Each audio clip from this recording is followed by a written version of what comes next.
अभी अभी आया देश से चौंकाने वाला सर्वे। देश की जनता ने कर दिया बड़ा खुलासा। जनता ने इस सर्वे में बता दिया कौन होगा देश का प्रधानमंत्री और किसकी बनेगी सरकार। नमस्कार और आप देख रहे हैं पॉलिटिकल न्यूज। आप सभी का लोकसभा चुनाव ओपिनियन पोल 2024 में हार्दिक स्वागत है। अभी अभी जनता के बीच से एक सर्वे निकलकर सामने आया है, जिसमें जनता ने बता दिया कौन होगा 2024 का प्रधानमंत्री। क्या तीसरी बार बन पाएंगे भारत के प्रधानमंत्री नरेंद्र मोदी? क्या अब की बार देश में महागठबंधन की सरकार होगी? इस वीडियो में हम इस सर्वे को विस्तार से जानेंगे कि कौन बनेगा अगला प्रधानमंत्री। वीडियो के अंत तक जरूर बने रहें। क्या अब की बार पता चल जाएगा कि 2024 में कौन बनेगा प्रधानमंत्री, क्योंकि ऐसा सर्वे निकलकर सामने आया है। इसमें जनता से सवाल किया गया कि कौन होगा अगला प्रधानमंत्री, और प्रश्न का जवाब वीडियो के अंत तक मिल जाएगा। बने रहिए हमारे साथ। जैसा कि आप जानते हैं कि हर रोज एक ओपिनियन पोल को विस्तार से जानते हैं, इसमें आज हम बात करने वाले हैं लोकसभा चुनाव ओपिनियन पोल के बारे में। ऐसा ही नए नए सर्वे जानने के लिए हमारे चैनल को सब्सक्राइब जरूर कर लें। चलिए तो शुरू करते हैं। जानते हैं सबसे पहला राज्य आता है उत्तर प्रदेश। उत्तर प्रदेश में लोकसभा की 80 सीटें हैं, जिसमें से बीजेपी के खाते में 50, जबकि इंडिया यानी गठबंधन के खाते में 35 लोकसभा सीट जाती दिख रही हैं। आमतौर पर ऐसा माना जाता है कि उत्तर प्रदेश जो पार्टी ज्यादा सीटें जीतेगी, वही पार्टी केंद्र में अपनी सरकार बना पाएगी। क्या अब की बार आंकड़े कुछ उल्टे दिखाई दे रहे हैं? पूरे ओपिनियन पोल को देखिए और आपको पता चल जाएगा।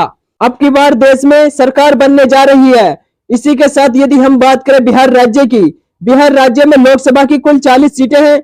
यहाँ पर भाजपा के खाते में 14, जबकि कांग्रेस यानी महागठबंधन के खाते में 26 लोकसभा सीट जाती दिख रही हैं। चलिए इसी के साथ हम बात करते हैं हरियाणा राज्य की। हरियाणा राज्य में लोकसभा की कुल 10 सीटें हैं, जिसमें भाजपा के खाते में 4, जबकि महागठबंधन के खाते में 6 लोकसभा सीट जाती दिख रही हैं। इसी के साथ यदि हम बात करें पंजाब राज्य की, पंजाब राज्य में लोकसभा की कुल 13 सीटें हैं, जिसमें भाजपा का खाता खुलने की कोई संभावना नहीं है। महागठबंधन के खाते में 5, अन्य दलों के खाते में 8 लोकसभा सीट जाती दिख रही हैं। चलिए इसी के साथ हम बात करते हैं गोवा राज्य की। गोवा राज्य में भाजपा व कांग्रेस के बीच बड़ी टक्कर देखने को मिल सकती है। यहाँ पर भाजपा के खाते में 1, जबकि कांग्रेस यानी महागठबंधन के खाते में भी 1 सीट जाती दिख रही है। चलिए इसी के साथ हम बात करते हैं असम राज्य की।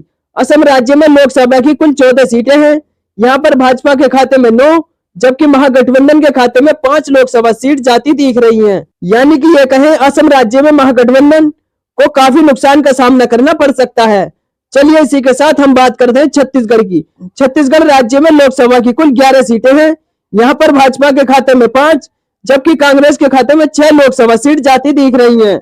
चलिए इसी के साथ यदि हम बात करते हैं तमिलनाडु की। तमिलनाडु में लोकसभा की कुल 39 सीटें हैं। यहाँ पर भाजपा के खाते में 13, जबकि कांग्रेस यानी महागठबंधन के खाते में 26 लोकसभा सीट जाती दिख रही हैं। तमिलनाडु में भी महागठबंधन काफी फायदा होता दिख रहा है, जबकि भाजपा को यहाँ नुकसान का सामना करना पड़ सकता है।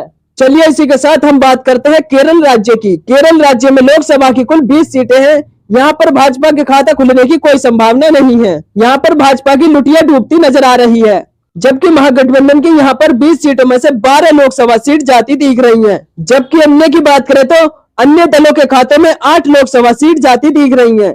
चलिए इसी के साथ हम बात करते हैं तेलंगाना राज्य की। तेलंगाना राज्य में लोकसभा की कुल 17 सीटें हैं। यहाँ पर भाजपा के खाते में 4, जबकि महागठबंधन के खाते में 13 लोकसभा सीट जाती दिख रही हैं। यानी तेलंगाना राज्य में भी भाजपा को भारी नुकसान का सामना करना पड़ सकता है। महागठबंधन को यहाँ फायदा होता नजर आ रहा है। चलिए इसी के साथ हम बात करते हैं मणिपुर राज्य की। मणिपुर राज्य में लोकसभा की कुल 2 सीटें हैं। यहाँ पर भाजपा के खाता खुलने की कोई संभावना नहीं है, जबकि कांग्रेस यानी महागठबंधन के खाते में 2 की 2 लोकसभा सीट जाती दिख रही हैं। चलिए इसी के साथ हम बात करते हैं मध्य प्रदेश की। मध्य प्रदेश राज्य में लोकसभा की कुल 29 सीटें हैं। यहाँ पर भाजपा के खाते में 7, जबकि कांग्रेस यानी महागठबंधन के खाते में 22 लोकसभा सीट जाती दिख रही हैं। यानी भाजपा को मध्य प्रदेश राज्य में काफी नुकसान का सामना करना पड़ सकता है, जबकि महागठबंधन को काफी फायदा होता नजर आ रहा है। चलिए इसी के साथ हम बात करें त्रिपुरा की। त्रिपुरा में लोकसभा की कुल 2 सीटें हैं। यहाँ पर भी भाजपा व कांग्रेस के बीच बराबर की टक्कर देखने को मिल सकती है। यानी भाजपा के खाते में 1, यानी महागठबंधन के खाते में भी 1 लोकसभा सीट जाती दिख रही है। यदि हम बात करें जम्मू कश्मीर की, जम्मू कश्मीर में लोकसभा की कुल 6 सीटें हैं। यहाँ पर भाजपा व कांग्रेस के बीच बराबर की टक्कर देखने को मिल सकती है। यहाँ पर भाजपा के खाते में 3 जबकि महागठबंधन के खाते में भी 3 लोकसभा सीट जाती दिख रही हैं। चलिए इसी के साथ हम बात करते हैं मेघालय राज्य की। मेघालय राज्य में लोकसभा की कुल 2 सीटें हैं। यहाँ पर भाजपा के खाता खुलने की कोई संभावना नहीं है, जबकि मेघालय की 2 सीट महागठबंधन के खाते में जाती दिख रही है। यानी कि मेघालय राज्य में भाजपा की लुटिया डूबती नजर आ रही है। चलिए इसी के साथ हम बात करते हैं अरुणाचल प्रदेश की। अरुणाचल प्रदेश में लोकसभा की कुल 2 सीटें हैं। यहाँ पर भाजपा व कांग्रेस के बीच बराबर की टक्कर देखने को मिल सकती है। अरुणाचल प्रदेश की 2 लोकसभा सीट भाजपा व कांग्रेस के बीच 1-1 सीट जाती दिख रही है। तो चलिए इसी के साथ हम बात करते हैं झारखंड की। झारखंड में लोकसभा की कुल 14 सीटें हैं। यहाँ पर भी भाजपा व कांग्रेस के बीच यानी महागठबंधन के बीच बराबर की टक्कर देखने को मिल सकती है। झारखंड की 14 लोकसभा सीटों में से भाजपा के खाते में 7 जबकि महागठबंधन के खाते में 7 लोकसभा सीट जाती दिख रही है। इसी के साथ हम बात करते हैं राजस्थान राज्य की। राजस्थान राज्य में लोकसभा की कुल 25 सीटें हैं। यहाँ पर भाजपा के खाते में 17 जबकि अन्य महागठबंधन के खाते में 8 लोकसभा सीट जाती दिख रही है। यानी कि राजस्थान राज्य में भाजपा को काफी फायदा होता नजर आ रहा है, जबकि महागठबंधन के यहाँ पर नुकसान होने का सामना करना पड़ सकता है। चलिए इसी के साथ हम बात करते हैं गुजरात राज्य की। वैसे तो गुजरात राज्य भाजपा का गढ़ माना जाता है, लेकिन आप सर्वे को देखिए और आपको पता चल जाएगा गुजरात में लोकसभा की कुल 26 सीटें हैं। यहाँ पर भाजपा के खाते में 18 जबकि महागठबंधन के खाते में 8 लोकसभा सीट जाती दिख रही हैं। यानी कि गुजरात राज्य में भाजपा को काफी ज्यादा फायदा होता नजर आ रहा है। यानी कांग्रेस महागठबंधन को काफी नुकसान का सामना करना पड़ सकता है। चलिए इसी के साथ हम बात करें दिल्ली की। दिल्ली राज्य में 7 लोकसभा सीटें हैं। यहाँ पर भाजपा के खाते में 3 जबकि कांग्रेस महागठबंधन के खाते में 4 लोकसभा सीट जाती दिख रही है। चलिए इसी के साथ हम बात करते हैं हिमाचल प्रदेश की।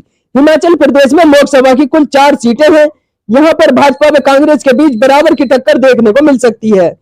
हिमाचल प्रदेश की 14 लोकसभा सीटों में से भाजपा के खाते में 2 जबकि महागठबंधन के खाते में 2 लोकसभा सीट जाती दिख रही हैं। चलिए इसी के साथ हम बात करते हैं उड़ीसा राज्य की। उड़ीसा राज्य में लोकसभा की कुल 21 सीटें हैं। यहाँ पर भाजपा के खाते में 2 जबकि कांग्रेस यानी महागठबंधन के खाते में 3 लोकसभा सीट जाती दिख रही हैं। यदि वही बात करें हम अन्य दलों की, अन्य दलों के खाते में 16 लोकसभा सीट जाती दिख रही हैं। चलिए इसी के साथ हम बात करते हैं पश्चिम बंगाल की। पश्चिम बंगाल में लोकसभा की कुल 42 सीटें हैं। यहाँ पर भाजपा के खाते में 8 जबकि कांग्रेस यानी महागठबंधन के खाते में 34 लोकसभा सीट जाने की संभावना है। चलिए इसी के साथ हम बात करें महाराष्ट्र की।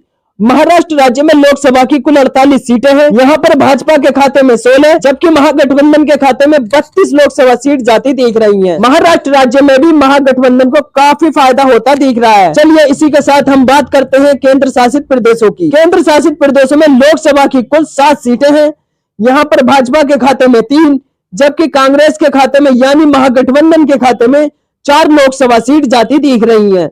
चलिए इसी के साथ हम बात करते हैं आंध्र प्रदेश की। आंध्र प्रदेश में लोकसभा की कुल 25 सीटें हैं। यहाँ पर भी भाजपा के खाता खुलने की कोई संभावना नहीं है। आंध्र प्रदेश की 25 लोकसभा सीटों में से महागठबंधन के खाते में 10 जबकि अन्य दलों के खाते में 15 लोकसभा सीट जाती दिख रही है। यानी कि इसमें भाजपा की लुटिया डूबती नजर आ रही है। इसमें आपने 543 सीटों का सर्वे विस्तार से जाना कि भाजपा के खाते में 204 जबकि महागठबंधन के खाते में 286 लोकसभा सीट जाती दिख रही है। चलिए यदि हम बात करें अन्य दलों की, अन्य दलों के खाते में 53 लोकसभा सीट जाती दिख रही है। इस ओपिनियन पोल के आधार पर हम कह सकते हैं कांग्रेस यानी महागठबंधन अपनी सरकार बनाने जा रही है। और आपको क्या लगता है? जनता की सम लोकतंत्र महत्वपूर्ण बनाने के लिए अपनी राय कमेंट बॉक्स में अवश्य लिखें। यदि दोस्तों आपने हमारे चैनल को सब्सक्राइब नहीं किया है तो प्लीज आपसे रिक्वेस्ट है चैनल को सब्सक्राइब कर लें और बेल आइकन को प्रेस कर दें।